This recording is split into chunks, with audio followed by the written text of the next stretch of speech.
sin mar.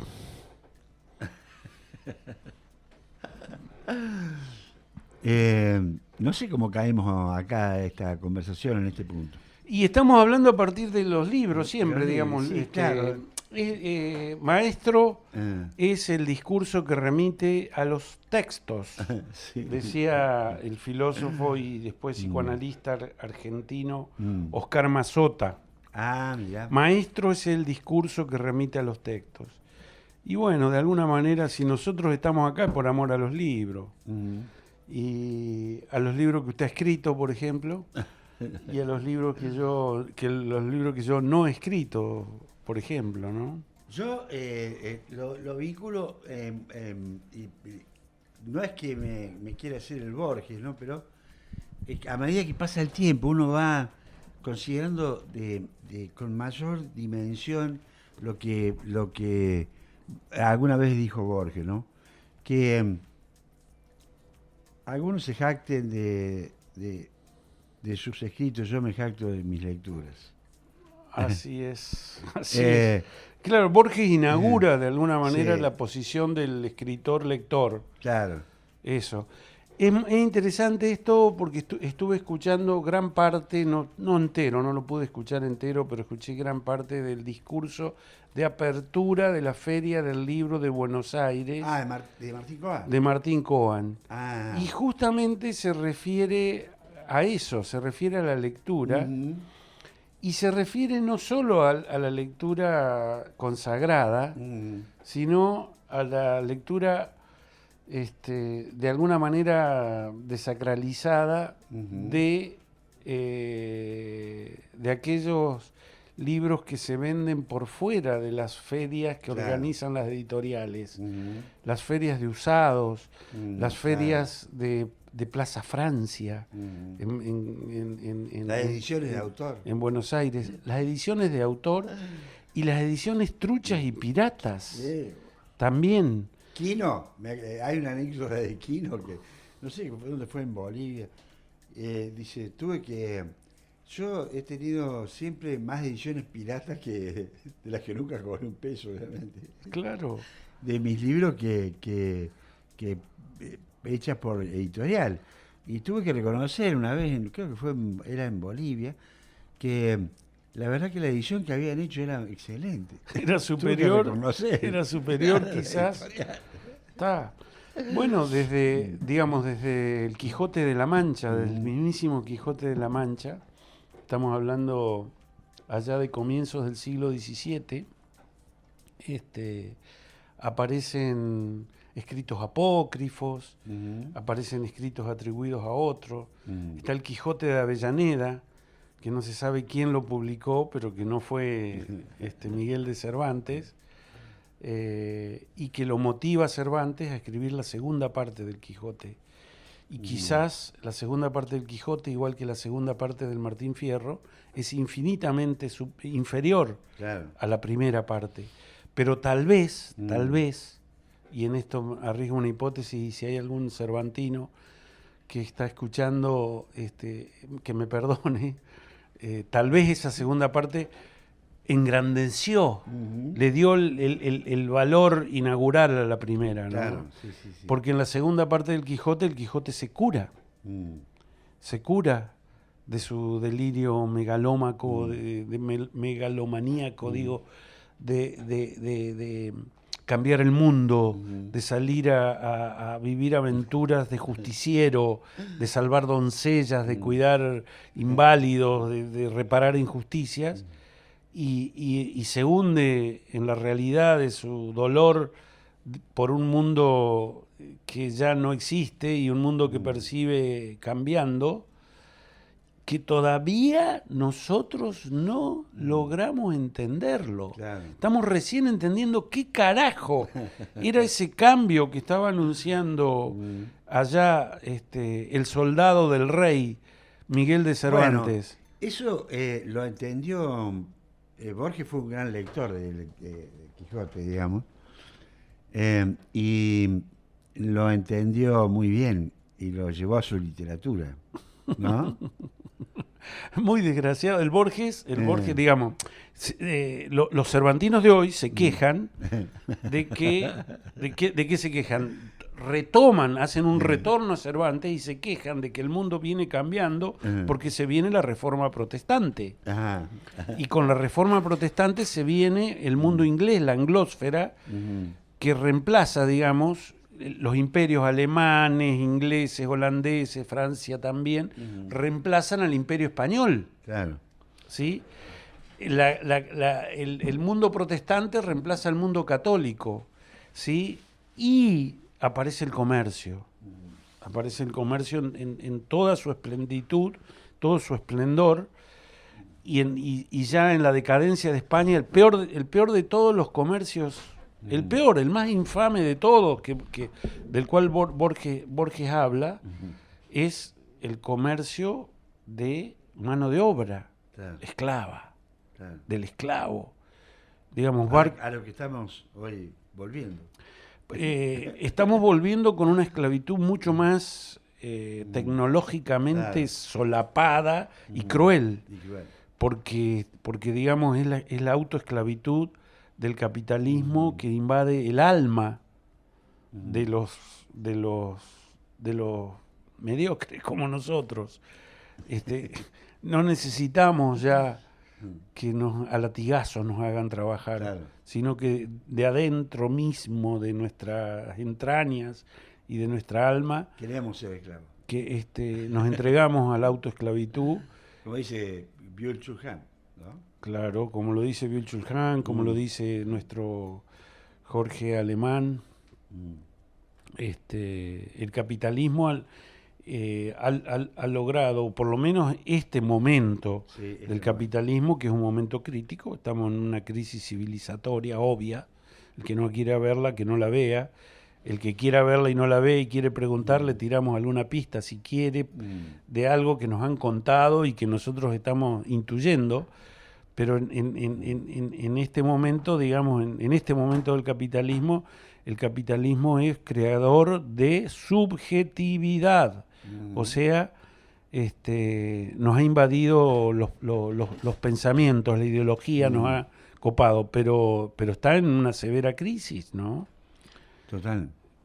Bueno, estábamos ahí a partir de los libros, porque, bueno, estábamos comentando el libro de de los músicos y de la música. Sí, de Matthew, Wade Matthews, que anda por acá. Bien, que has tenido la suerte de conocer, parece. Sí, estuvimos charlando acá en la radio, en un programa. Y este libro que se llama El instrumento musical, historia, el concepto, desarrollo. Bien. La verdad que es maravilloso. Bien. Lo estoy leyendo como leer literatura, ¿no? Como leer algo específico de interés solo de los músicos, ¿no? Qué bueno, cuando hay un ensayo, digamos, claro. Cuando hay alguien inteligente que escribe sobre lo que sabe, le da una altura a su texto que es literaria. Digamos, yo he leído varias veces capítulos enteros de la interpretación de los sueños, la Traumdeutung de Borges, de Freud, de Sigmund Freud.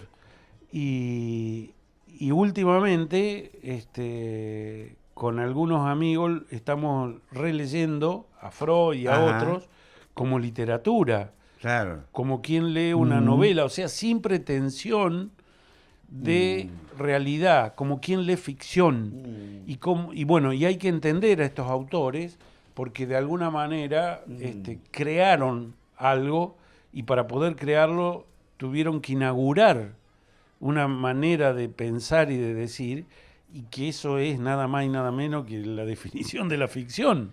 Yo he escrito un librito de 60 páginas, debe ser más o menos, que se llama El encuadernador de Bagdad. El encuadernador de Bagdad. Sí. Un aire de Mil y una noche, ¿tiene eso? No, para nada, en absoluto. Habla tal vez de esa época, ¿no? Digo, el personaje que yo tomo como referencia, que lo encuentro una conversación entre Humberto Eco y Carrera, como el guionista de cine, que fue el guionista de Buñuel, otro viejo enfermo por los libros. Un español, No, francés. un francés. Sí, que fue guionista de Luis Buñuel. Bueno, dejémoslo pasar, ya va, Sí, ya va a bien. aparecer. Que hay ese carácter que vos le dabas, que vos decís, yo estoy leyendo, o estamos leyendo a Freud ya de un aspecto literario, ¿no? Ujú. Cuando lo que ha tenido o tiene todavía una utilidad pasa a ser un clásico de la literatura. Ajá. Eh, el Y el encuadernador de Bagdad es alguien que en el siglo V, 3, 4, entre 1 y el 10, no sé, una cosa así, en esa zona, de esa época no han quedado libros.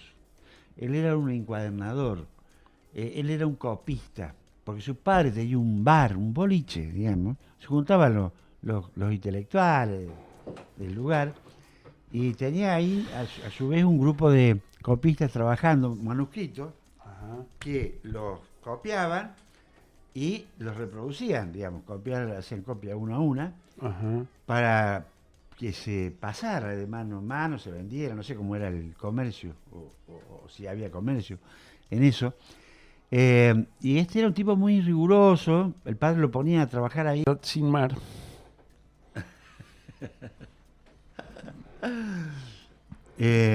No sé cómo caemos acá a esta conversación en este punto. Y estamos hablando a partir de los libros siempre, Los libros, digamos. sí, claro. Maestro Ah, es el discurso que remite a los textos, sí. decía el filósofo y después psicoanalista argentino Mm. Oscar Mazota. Ah, mira. Maestro es el discurso que remite a los textos.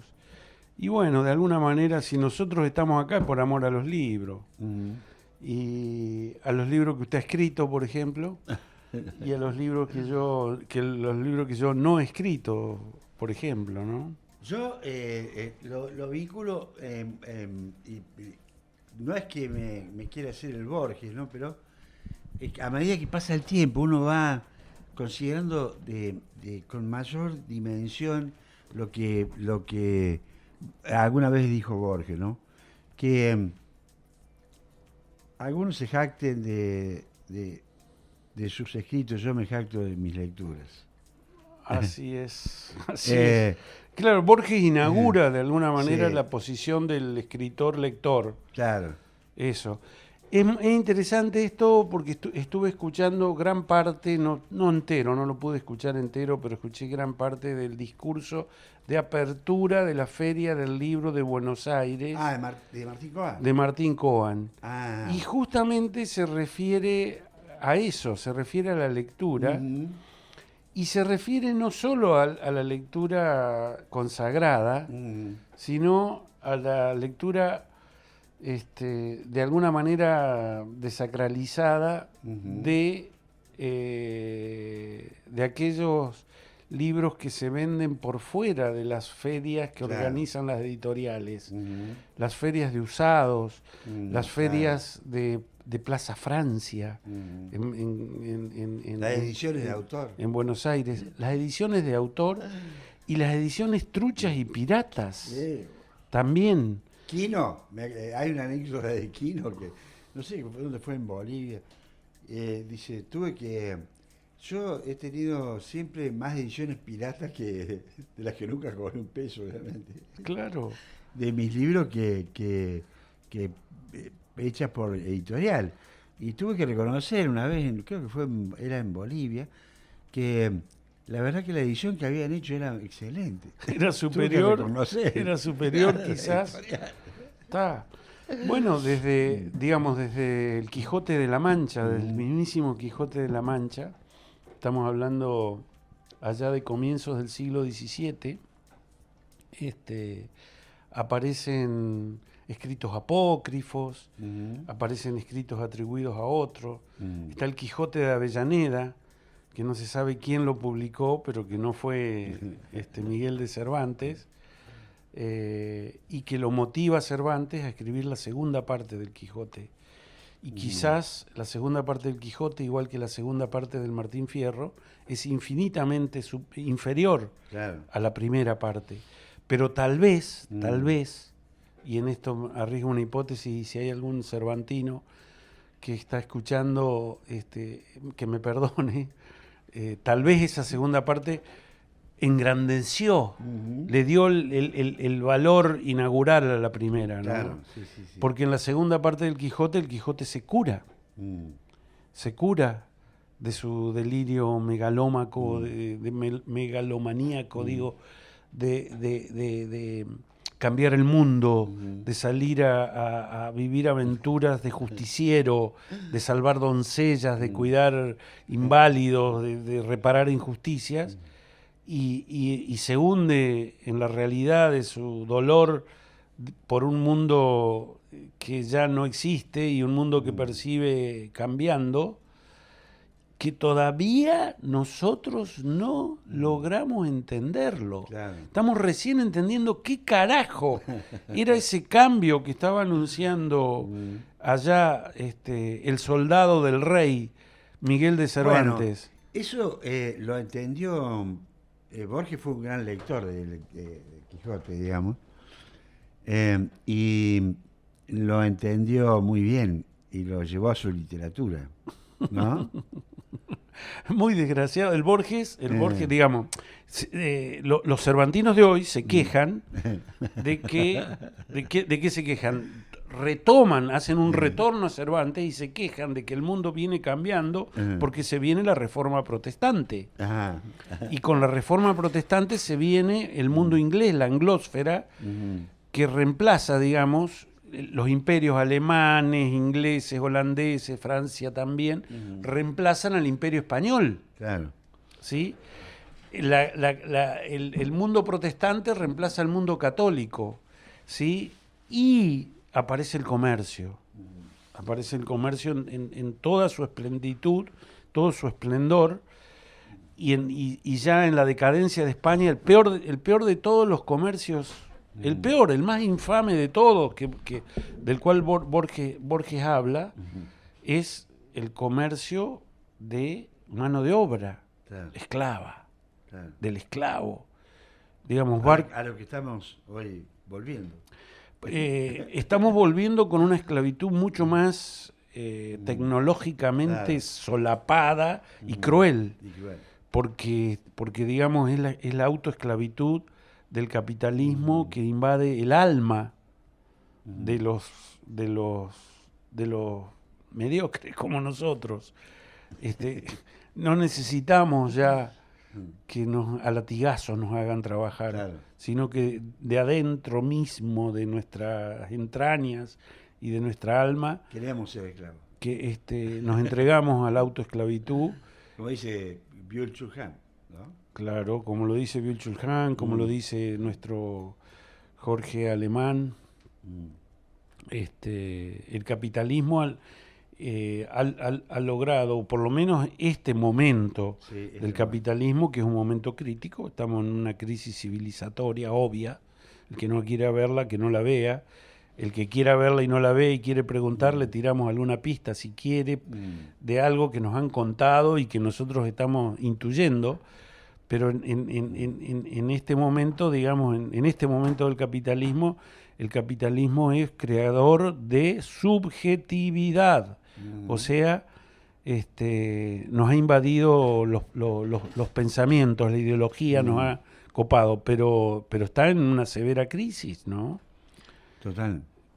Bueno, estábamos ahí a partir de los libros, porque, bueno, estábamos comentando el libro de de los músicos y de la música. Sí, de Matthew, Wade Matthews, que anda por acá.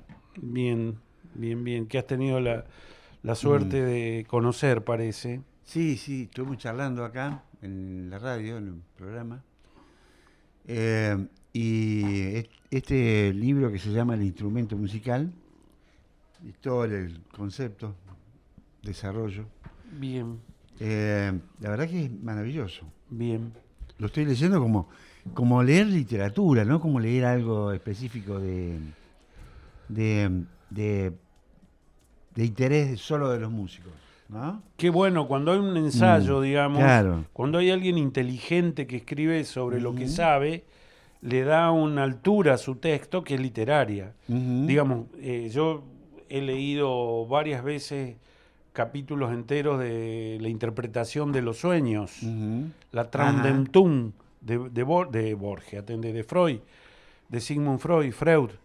Y, y últimamente, con algunos amigos, estamos releyendo a Freud y a Ajá. otros como literatura, Claro. como quien lee una Ujú, novela, o sea, sin pretensión de mm, realidad, como quien lee ficción. mm, Y bueno, y hay que entender a estos autores porque de alguna manera mm. crearon algo y para poder crearlo tuvieron que inaugurar una manera de pensar y de decir, y que eso es nada más y nada menos que la definición de la ficción. Yo he escrito un librito de 60 páginas, debe ser más o menos, que se llama El encuadernador de Bagdad. El encuadernador de Bagdad, un Sí. aire de mil y una noche, ¿tiene eso? No, para nada en absoluto. Eh, Habla tal vez de esa época, ¿no? Digo, el personaje que yo tomo como referencia, que lo encuentro en una conversación entre Humberto Eco y Carré, como el guionista de cine, que fue el guionista de Buñuel, otro viejo enfermo por los libros, Un español, no francés, un francés. sí, que fue guionista de Luis Buñuel. Em, Bueno, dejémoslo pasar, sí, ya va a ya va a venir. aparecer. Este, que hay ese carácter que vos le dabas, que vos decís, yo estoy leyendo, o estamos leyendo a Freud ya de un aspecto literario, ¿no? Ujú. Y cuando lo que ha tenido o tiene todavía una utilidad pasa a ser un clásico de la literatura. Ajá. Eh, el Y el encuadernador de Bagdad? es alguien que en el siglo V, 3, 4, entre 1 y el 10, no sé, una cosa así, en esa zona, de esa época no han quedado libros. Él era un encuadernador, él era un copista, porque su padre tenía un bar, un boliche, digamos. Se juntaban los intelectuales del lugar y tenía ahí a su vez un grupo de copistas trabajando manuscritos Ajá. que los copiaban y los reproducían, digamos, hacían copia una a una Ajá. para que se pasara de mano en mano, se vendiera, no sé cómo era el comercio o si había comercio en eso. Y este era un tipo muy riguroso, el padre lo ponía a trabajar ahí porque para que no lo pasaran por alto, ¿viste? Porque vos decís, son 10 páginas y el tipo está pasando 7. Se está dejando de lado de transcribir. Claro, Claro, mano de obra, boludo. claro, claro. Eh, bueno, pero su oficio era el de encuadernar y la verdad que se ve que lo hacía muy bien.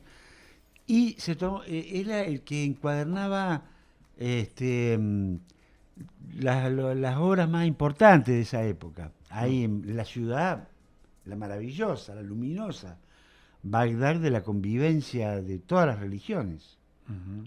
la que destruyó Estados Unidos. En la guerra del Golfo de Irak, Sí, ahora, en hace función de 30 años atrás. la idea de la democracia, ¿no? Toda una serie. Es decir, Bombardearon Bagdad, claro, bombardearon Babel. claro, una cosa. Atroz, atroz, Eh, de una crueldad infinita. bueno, tengo el nombre, tengo el nombre del personaje, que ya no me acuerdo ahora, lo escribí hace un tiempito. Eh, Él es minucioso. Entonces, ¿qué hace? Cañete trae su libro, ¿no? Y yo lo tengo que encuadernar. Antes de encuadernarlo, este muchacho leía el libro. Sí. Y el libro leído tenía una libreta, o varias, ¿no? Sí. Y anotaba, autor Martín Cagnani, algún datito más y después una especie de 10, 20 líneas, sinopsis, Una reseñita, sí. una reseña sobre qué más o menos trata el libro. Ajá. Bueno, muy riguroso. Todo lo que encuadernado lo anotó en esos cuadernos. ¿Qué pasa con el tiempo? ¿Qué pasó? Ninguno de esos libros sobrevive, Ah, pero sí los escritos pero sí la libreta. la libreta Y esa libreta del encuadernador. es hoy un libro clásico de la literatura árabe, digamos, de aquí de zona. Bien, bien. Bueno, no ¿Eh? en vano estamos hablando de esto, porque esto parece que es lo que le pasó a Cervantes. No a Cervantes, al personaje de Cervantes, Alonso Quijano, cuando en algún momento vos enganchás los primeros capítulos del Quijote, cosa que lo advirtió muy bien Borges, y de repente te perdés porque empezás a leer lo que Alonso Quijano encuentra en un mercado, que son los manuscritos en árabe que le traduce el Cide Hamete bengalí. Entonces vos ya te perdés y no sabes si estás escuchando lo que sucedió entre Alonso y el Sancho o lo que escribió este traductor, que en un momento se sospecha que está mandándose alguna invención además, o sea que está traduciendo, le paga a Alonso para recibir el texto, pero en algún momento sospecha que le está traduciendo cualquiera, ¿no? Claro.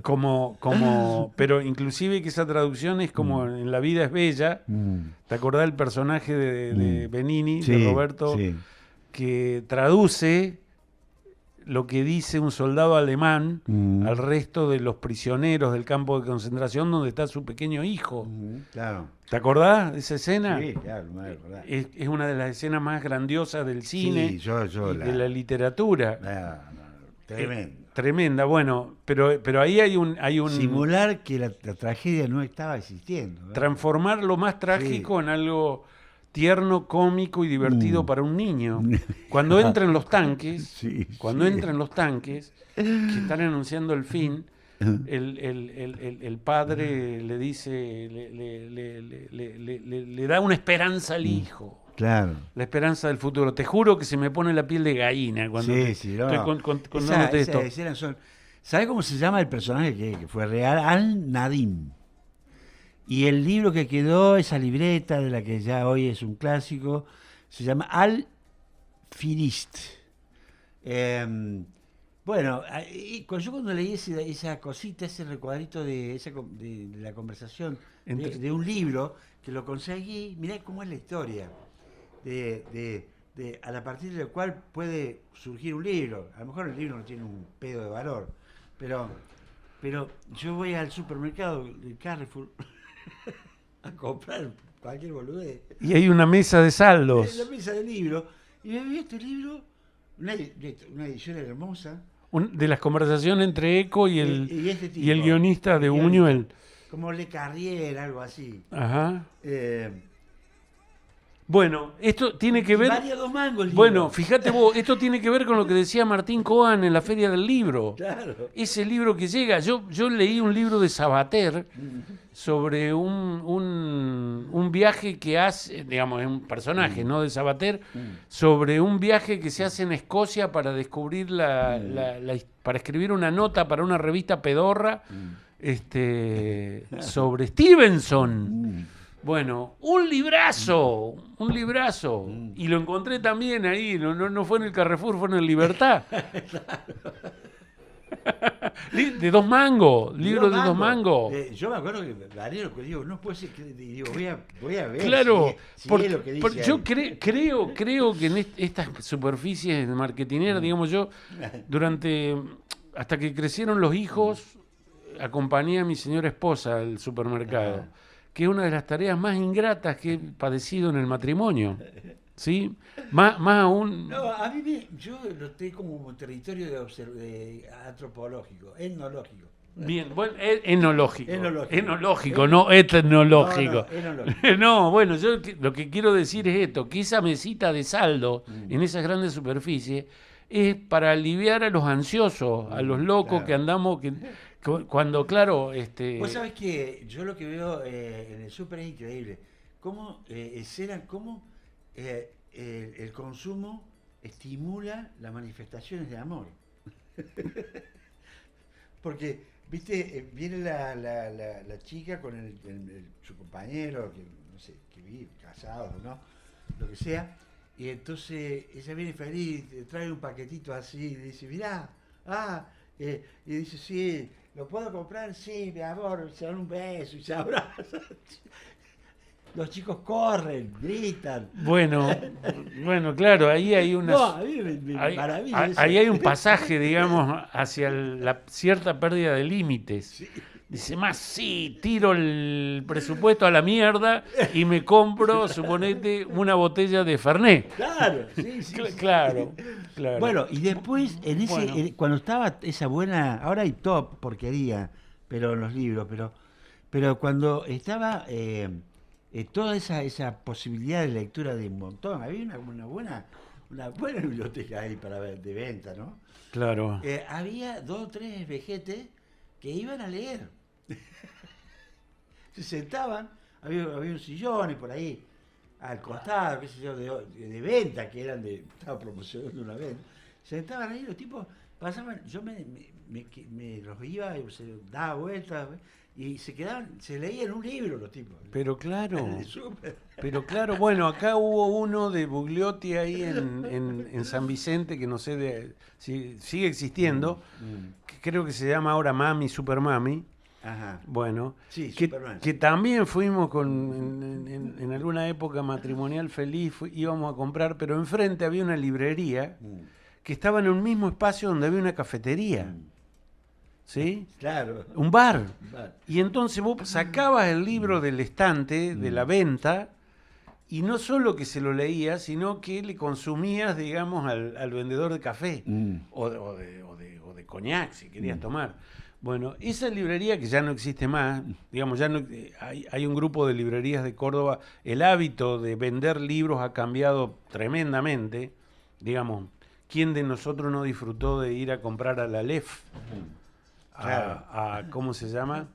A la Galería Cinerama y encontrarse de Juan Maldonado. Y encontrarse con, claro, la librería de Editorial Alción, y encontrarse con los autores de los libros que vos estabas leyendo y hacer un intercambio de conversaciones que remitían a los textos. Por ahí se buscaba el texto como quien iba a una biblioteca.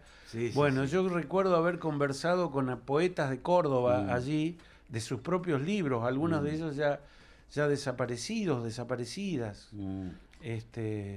Ahí tomo, Martín, en este librito, que lo titulo al texto así, un texto breve que yo escribo, pero que es una cosa de Piglia. En literatura la unidad de sentido es ilusoria. La unidad de sentido es ilusoria. Ricardo Piglia. O sea, no hay unidad posible, sino que hay una fragmentación, una dispersión permanente. Entre lectura, pedazo de papel. Y él cita a Cervantes, ¿no? En Quijote, el que va buscando los pedazos de papeles en la calle para leer. ¿No? Claro. Pedazos de, no sé, lo que fuera. Y es lo que yo, niño, 5 siglos después, me pasa de la misma manera. Que atajaba como venían los diarios rodando, envueltos en cardo, yo los paraba, los sacaba. ¿Estás hablando de tu infancia en Canals? Sí, en el campo. En el campo, claro. Iba con el carro, llevar la leche al recibo, claro. que le llamaban. Claro, y entonces cuando venía un pedazo de papel impreso de un diario, vos lo tomabas. Y lo sacaba cuidadosamente, lo ponía debajo del cojinillo, del asiento, para leerlo después de mi casa. Era en diario, andás a ver que tenían 2 años, 3 años. Bueno. que uno Qué interesante. Vos sabés que... repetía o repitió la historia 5 siglos de la misma manera. Bueno, bueno. Bueno, mira, nosotros hemos sido lectores de papel, todavía lo somos Sí. de un grupo quizás en extinción, uno más, y de lectores de diarios. Como el texto maravilloso que escribe Daniel Salzano sobre Fahrenheit. Sobre Fahrenheit 451, Sí. ¿qué dice Salzano Y de no, Bradbury? que él imagina, ahí están en el río Suquía, ya los libros, los bomberos, que en vez de apagar quemaban libros, ya prácticamente no han dejado libros en la ciudad.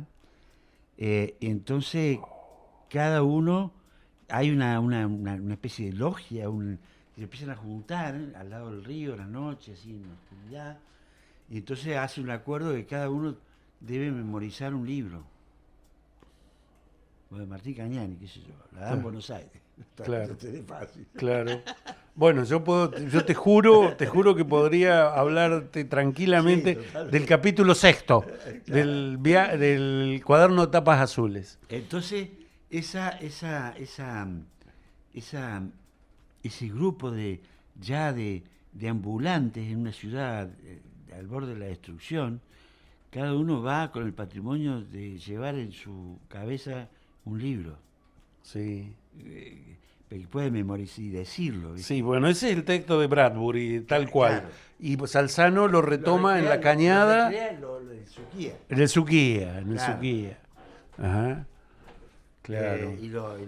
Viste que Salzano con las crónicas de cine, todo eso, trasladaba, no sé, una calle emblemática del cine francés o lo que fuese, o una escena, acá, a Trejo y qué sé yo, y Casero. Sí, claro, y escenas del cine, de la literatura Claro. universal y demás. Y se preparaba, se ponía perfume, se ponía sobre todo para ir a recibir una diva, a tomar un café en el Quijote. Claro. Bueno, yo lo homenajeo a Salzano cada vez que puedo. Teníamos terribles diferencias Sí. con Daniel Salzano, enormes diferencias.